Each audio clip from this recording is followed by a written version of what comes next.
غازی منی vlog میں خوش آمدید۔ جمعے کی رات ہم مولویوں کے لیے ویکینڈ شمار ہوتی ہے۔ اس رات کو دینی طبقہ اپنی فیملیز، دوست احباب اور رشتہ داروں کے ساتھ تفریح کرتے ہیں، کہیں آؤٹنگ پر نکل جاتے ہیں، گھر میں باربیکیو پارٹی کا اہتمام ہوتا ہے، گپ شپ کی مجالس ہوتی ہیں، ذکر و اذکار کی خوبصورت محافل منعقد ہوتی ہیں۔ ہم نے رات باربیکیو کیا، ختم خواجگان کے بعد اجتماعی دعا کی، بچہ پارٹی سے گپ شپ کے بعد نماز تہجد ادا کی، تلاوت، دعا اور نماز فجر کے بعد فیملی کے ساتھ بہترین ناشتہ کیا اور پھر لمبی تان کر سو گئے۔ جمعے کی نماز جامعہ الرشید کے جامع مسجد میں پڑھی۔ جمعے کے دن سورہ کہف پڑھنے کی بڑی فضیلت آئی ہے، چنانچہ سورہ کہف کی تلاوت کی۔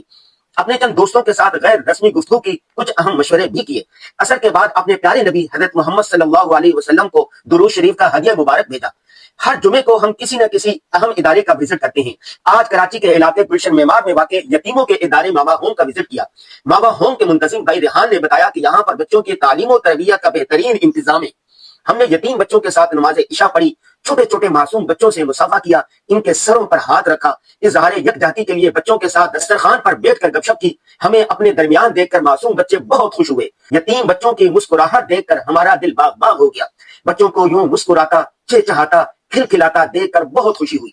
آج کی ضروری بات یہ ہے کہ وقت نکال کر معاشرے کے یتیم، محروم اور نادار طبقے کے پاس لازمی جایا کریں، ان کے ساتھ گپ شپ کیا کریں، ان کے غم اور دکھ درد بانٹنے کی کوشش کیا کریں۔ اللہ حافظ۔